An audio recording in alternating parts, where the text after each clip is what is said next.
God's Plan is Unfolding 23. Bendiciones hermanos y hermanas de habla hispana, soy Diana Canadi, saludos desde San Luis, Missouri. Es una alegría para mí hablarles lo que dice la Biblia acerca de los últimos tiempos. Espero que esta lección sea de inspiración y motivación para su vida, a fin de que usted como hijo de Dios, madure espiritualmente y sea de bendición en su casa, su iglesia y comunidad. Oremos. Padre del cielo, te pido humildemente en el nombre de Jesús, que toques con tu Espíritu Santo el corazón de mis oyentes, y que ellos puedan prepararse y mantenerse firmes en estos tiempos duros y difíciles del fin. Amén. Dios está ejecutando su plan. Estamos viviendo al final de los tiempos que la Biblia lo llama los últimos días. Estos son los años previos a la segunda venida de Jesucristo. Los últimos días comenzaron cuando Jesús vino a la tierra por primera vez, y culminarán cuando Él regrese para establecer su reino visible y eterno en la tierra por segunda vez. Hechos 2:12, Hebreos 1, del 1 al 2, Primera de Juan 18, Judas 17 y 18. La Biblia declara que el período de tiempo antes del regreso de Jesús estará lleno de tribulaciones que nunca antes se han visto en el mundo en toda la historia. Mateo 24 del 21 al 22. Jesús dijo que el corazón de la gente desfallecerá de terror y miedo por todo lo que estará sucediendo en la tierra, y le animó diciendo que cuando estas cosas comiencen a suceder, no se amedrenten sino miren hacia arriba levantando sus cabezas, porque su redención se acerca. Lucas 21:28. La palabra griega levante sus cabezas, traducido del griego quiere decir, estar eufórico, fortalezcanse, levanten su ánimo, esperen su redención con alegre expectativa. La única forma en que podemos esperar felices la redención en medio de las terribles peripecias que sucederían antes del fin, es estudiando la Biblia y aferrándose a las promesas del regreso de Jesucristo. Si entendemos lo que significa su regreso, entonces, nuestro corazón se llenará de gozo y esperanza en medio del creciente caos en el mundo. Nosotros podemos saltar de alegría y júbilo de saber y estar seguros de que Él viene pronto. Para poder alegrarse del regreso de Jesús, debemos entender que nuestro Redentor está desarrollando su plan eterno de salvación para su familia. Nosotros no estamos en este mundo a azar, estamos en el plan de Dios. Dios creó a todos los seres humanos para vivir en una perfecta relación de amor con Él como sus santos hijos e hijas. Él creó la tierra para que fuera un hogar para Él y su familia. Lamentablemente el pecado destrozó nuestra armonía con Él. La Biblia comienza y termina con la familia de Dios en la tierra.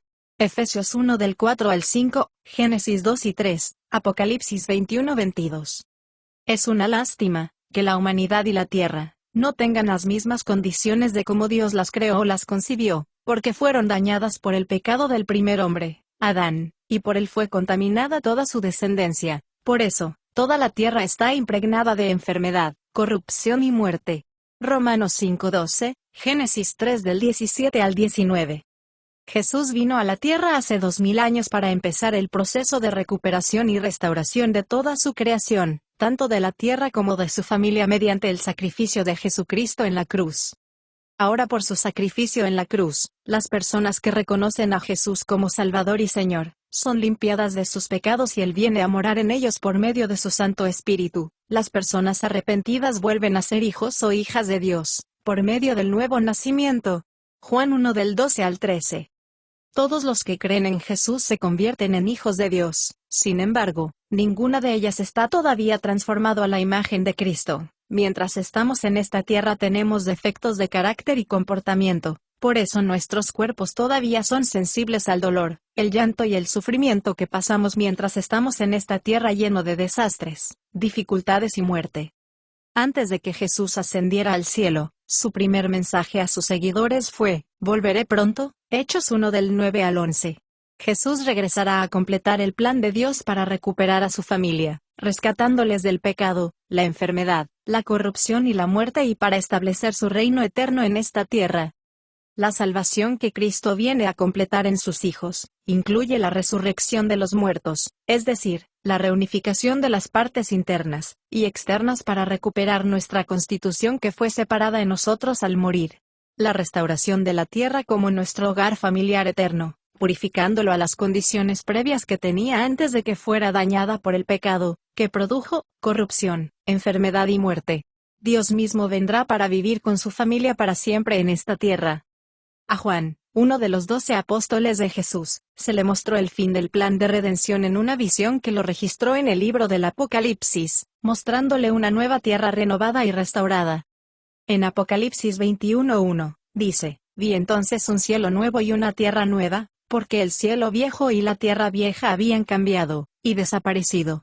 La palabra griega que se traduce como nuevos cielos, y nueva tierra en estos versículos es kainos, significa algo nuevo en calidad y de carácter superior, no algo que nunca haya existido antes. En Apocalipsis 21 del 2 al 3, dice, y yo Juan vi la santa ciudad, la nueva Jerusalén, descender del cielo, de Dios, dispuesta como una esposa ataviada para su marido. Y oí una gran voz del cielo que decía, he aquí el tabernáculo de Dios con los hombres, y Él morará con ellos, y ellos serán su pueblo, y Dios mismo estará con ellos como su Dios. En Apocalipsis 21 del 4 al 5, dice, que Él enjugará a Dios toda lágrima de los ojos de ellos, y ya no habrá muerte, ni habrá más llanto, ni clamor, ni dolor, porque las primeras cosas pasaron. Y el que estaba sentado en el trono dijo, he aquí, yo hago nuevas todas las cosas. Y me dijo, escribe, porque estas palabras son fieles y verdaderas. Posiblemente, usted se haya preguntado, ¿por qué Jesús le dijo a la primera generación de cristianos, que Él vendría pronto pero no regresado todavía? Primero, debemos aclarar lo siguiente, hay un versículo que dice que nadie sabe cuándo será el fin, que ni siquiera los ángeles del cielo ni el Hijo del Hombre mismo, solo el Padre lo sabe. Marcos 13:32. En Hebreos 2 del 14 al 15, dice, que Jesús es nuestro Dios encarnado, así que, por cuanto los hijos participaron de carne y sangre, Él también participó de lo mismo, para destruir por medio de la muerte al que tenía el imperio de la muerte, esto es, al diablo, y librar a todos los que por el temor de la muerte estaban durante toda la vida sujetos a servidumbre. Cuando Jesús hizo la declaración anterior, hablaba como un ser humano, es decir, como un hombre. Él dijo, yo no conozco el momento preciso de mi regreso, sin embargo, en su divinidad, Jesús es omnisciente, y todo lo sabe. Jesús quiere que todas las generaciones tengan esperanza, al saber que somos parte del plan eterno de Dios, que Dios es más grande que nosotros mismos. El apóstol Pablo llamó, al regreso de Jesús nuestra bendita esperanza. Tito 2:13. Aferrarse a esta esperanza nos ayuda a afrontar el dolor, la enfermedad en este mundo caído, destruido, contaminado y maldecido por el pecado. Entender el plan de Dios nos ayuda a vivir conscientes de que en esta vida todo es temporal, que solo estamos de paso por ella, que este mundo actual, tal como está, espera las promesas del que está por venir. Confiar en las promesas de Dios nos ayuda a superar, incluso nuestros peores días en la tierra, y a alegrar nuestro corazón por las grandes y gloriosas promesas que están por venir. En Romanos 8 del 8 al 21, dice, pues tengo por cierto que las aflicciones del tiempo presente no son comparables con la gloria venidera que en nosotros ha de manifestarse. Porque el anhelo ardiente de la creación es el aguardar la manifestación de los hijos de Dios. Porque la creación fue sujetada a vanidad, no por su propia voluntad, sino por causa del que la sujetó en esperanza, porque también la creación misma será libertada de la esclavitud de corrupción, a la libertad gloriosa de los hijos de Dios. Para comprender plenamente cómo la Biblia puede ayudarnos a afrontar las dificultades y condiciones de esta vida de manera más eficaz, tenemos que entender qué es ella y qué significa para nosotros. La Biblia es una colección de 66 libros inspirados por Dios, que cuentan la historia del plan de Dios para rescatar a su familia de las garras y la esclavitud del pecado, la corrupción y la muerte por medio de Jesús. Segunda de Timoteo 3:16, Juan 5:39. La Biblia es la revelación gradual del plan de salvación y restauración que Dios está desarrollando en la tierra. La Biblia nos muestra desde el principio el desarrollo y el final de la historia para darnos entendimiento y esperanza en las promesas de Dios. Romanos 15:4. La Biblia fue escrita durante un periodo de 1500 años, por más de 40 autores, que vivieron en diferentes culturas e idiomas. El 50% de la Biblia es historia, el 25% es profecía y 25% es instrucción para la vida. Dios ha estado hablando del fin desde el principio. El primer libro de la Biblia revela cómo los primeros humanos, Adán y Eva, desobedecieron a Dios, y cómo la corrupción, la enfermedad y la muerte entró en este mundo, y cómo Dios prometió rescatar, prometiéndolos que de la descendencia de una mujer vendría, el Salvador del mundo y de toda la creación. Génesis 3:15, que Jesucristo mecería en Belén. Gálatas 3:16, y la mujer sería María. Lucas 1:35. El resto del Antiguo Testamento es la historia, la genealogía de las personas judías de donde nacería Jesús, el Mesías. Mientras Dios interactuaba con ellos, les dio numerosas profecías acerca de su plan de salvación y redención. Los primeros seguidores de Jesús, como judíos, entendieron por medio de las Escrituras, que la promesa del Mesías era cierta, que vendría a la tierra para establecer su reino eterno y renovar y restaurar la tierra. El apóstol Pedro, en un sermón pronunciado después de que Jesús dejara este mundo, dijo: Jesús permanecerá en el cielo, hasta el tiempo de la restauración completa de todo, tal como Dios habló por boca de todos sus santos profetas en los siglos pasados, que recuerda el hombre. Hechos 3:20-21. Ahora, analicemos algunas declaraciones hechas por los profetas acerca de la restauración del mundo, porque nos ayudarán a comprender mejor esta verdad profética, y renovarán nuestra mentalidad, haciéndonos comprender la mentalidad de los primeros cristianos que tenían esperanza en su futuro. Un hombre llamado Enoc que vivió 308 años después de Adán. Génesis 5 del 22 al 24, el libro de Judas dice, que Enoc profetizó acerca de la eliminación de los falsos maestros y el final de esta era. En Judas 14 y 15, dice, Enoc, quien vivió 7 generaciones después de Adán, profetizó, que el Señor vendrá con miles de sus santos para llevar a cabo el juicio a la gente del mundo, que condenará a los impíos por todas las cosas malas que han hecho en su rebelión, y por todos los insultos que los pecadores impíos han dicho contra él.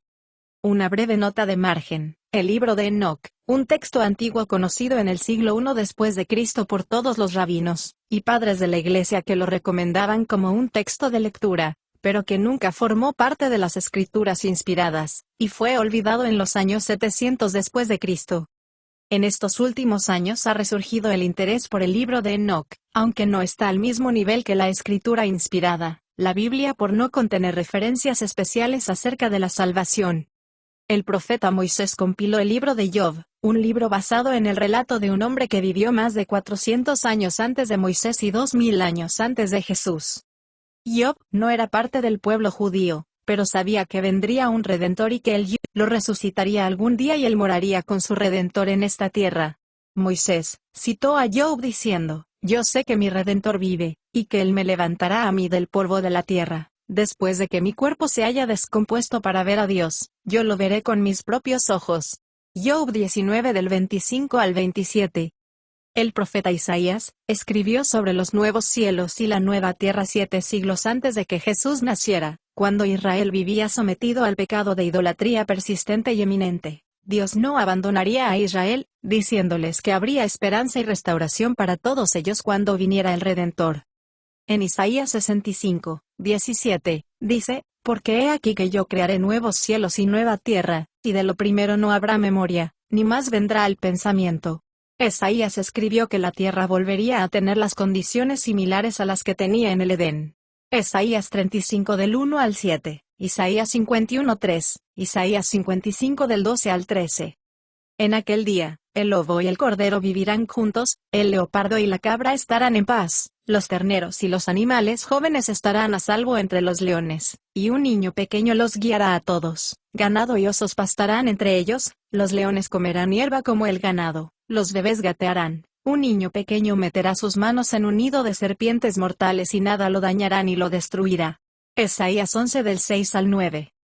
Los primeros seguidores de Jesús estaban familiarizados por la lectura de los profetas de la venida del Redentor, del Rey prometido que vendría a establecer su reino y restaurar la tierra de toda calamidad. La información que ellos tenían era del Antiguo Testamento, la promesa de que el Salvador vendría y les libraría de toda calamidad. El profeta Daniel fue el primer profeta que anunció el término Hijo del Hombre que tendría el Redentor venidero, el Rey que vendría a establecer su reino eterno. En Daniel 7 del 13 al 14 dice, miraba yo en la visión de la noche, y he aquí con las nubes del cielo venía uno como un hijo de hombre, que vino hasta el anciano de días, y le hicieron acercarse delante de él. Y le fue dado dominio, gloria y reino, para que todos los pueblos, naciones y lenguas le sirvieran. Su dominio es dominio eterno, que nunca pasará, y su reino, ser un reino que no será destruido. Daniel también fue el primero en usar el término Mesías para el Redentor venidero. En Daniel 9 del 24 al 26, dice, 70 semanas están determinadas sobre tu pueblo y sobre tu santa ciudad, para terminar la prevaricación, y poner fin al pecado, y expiar la iniquidad, para traer la justicia perdurable, y sellar la visión y la profecía, y ungir al santo de los santos. Sabe, pues, y entiende, que, desde la salida de la orden para restaurar y edificar a Jerusalén hasta el Mesías príncipe, habrá 7 semanas, y 62 semanas, se volverá a edificar la plaza y el muro en tiempos angustiosos.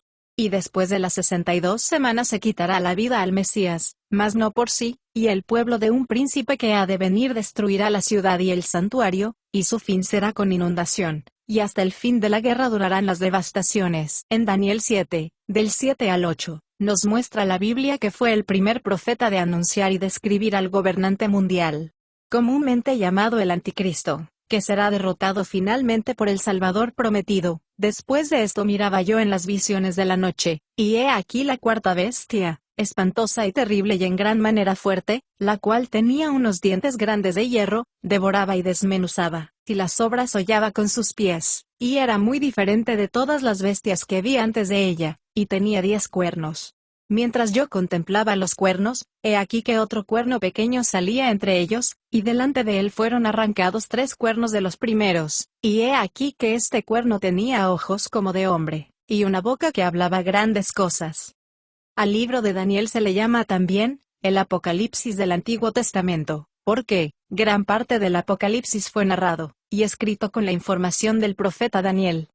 Daniel escribió en Daniel 12 del 1 al 2, que el tiempo del fin será un tiempo de angustia y desesperación que no se puede comparar con ningún otro. En aquel tiempo se levantará Miguel, el gran príncipe que está de parte de los hijos de tu pueblo, y será tiempo de angustia, cual nunca fue desde que hubo gente hasta entonces, pero en aquel tiempo será libertado tu pueblo, todos los que se hallen escritos en el libro.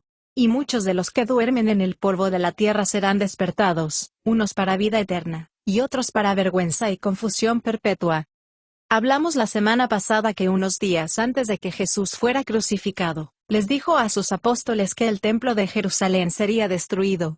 Mateo 24 del 1 al 2, y que este evento estará conectado como una prueba con la segunda venida del Señor a establecer su reino y restaurar la tierra. La destrucción del templo fue hecha por parte de Roma con Tito en el año 70 después de Cristo. Los apóstoles sabían por las Escrituras que la gran tribulación sería una antesala al regreso del Señor, y que Dios preservaría a su pueblo del sufrimiento, porque el reino de Dios jamás será destruido. Daniel 2:44, porque en ese tiempo, cualquiera que invoque el nombre del Señor será salvo. Joel 2:32.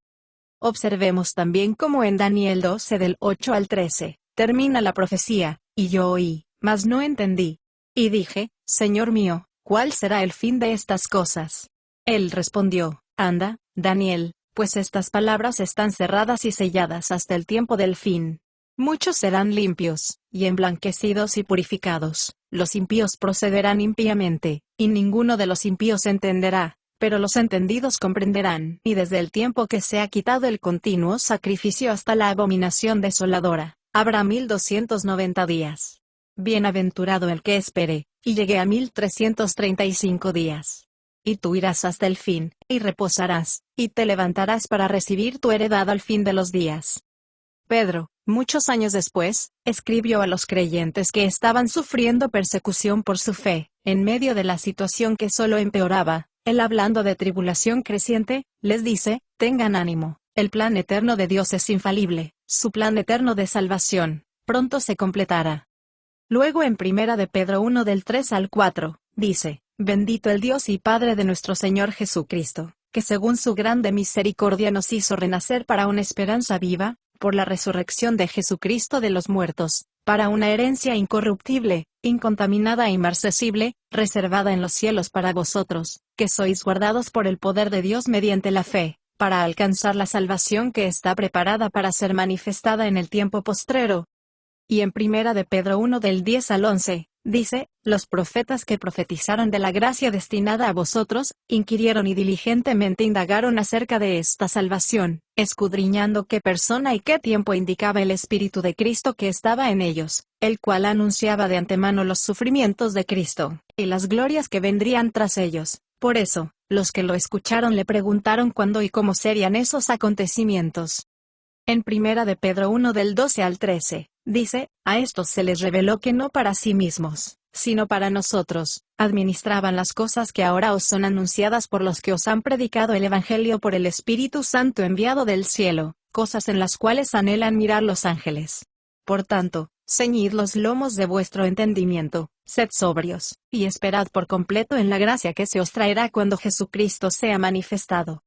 La primera generación de cristianos, muchos de los cuales fueron testigos oculares de Jesús, vivieron conscientes que solo están de paso por este mundo, porque su estado actual pasará pronto. Esta perspectiva les daba esperanza y valor en medio de tiempos aterradores, que nos pasarán a nosotros mismos también. Hay una generación que verá el regreso del Señor. Podríamos ser nosotros. La Biblia habla mucho al respecto sobre las condiciones y las cosas que sucederán en este mundo hasta el regreso de Jesús. Reflexionemos de estas cosas antes de concluir. Sea que veamos o no el regreso de Jesús, todos sabemos que se avecinan tiempos difíciles a medida que al mundo se acerca al fin de los tiempos. Sin embargo, no hay que olvidar que estas condiciones no surgirán de la nada, pues muchas de ellas ya están en acción ahora. El conocimiento de la palabra de Dios nos ayudará a comprender que el plan eterno de salvación está en marcha, y que éste se va desarrollando al pie de la letra, y que nada nosotros podamos hacer para que las cosas cambien de rumbo. La única salida que dará sentido a nuestra vida será comprender y aferrarse a sus promesas de amor y la fidelidad, confiando y esperando, hasta que el Señor nos levante en las nubes.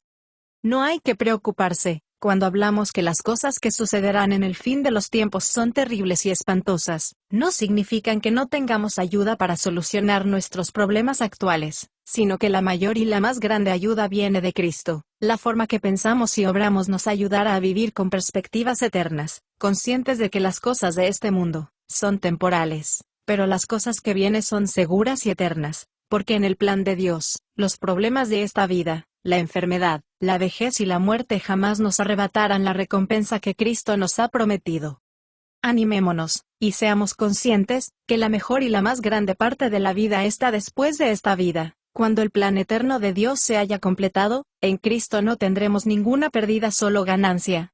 El regreso de Jesucristo es la esperanza que nos ayuda a dejar nuestras propias expectativas y aferrarse a las perspectivas de Cristo, porque confiando en Él nada es difícil de soportar. Porque el sufrimiento de esta vida no es comparable con la gloria venidera que en Cristo un día ha de manifestarse.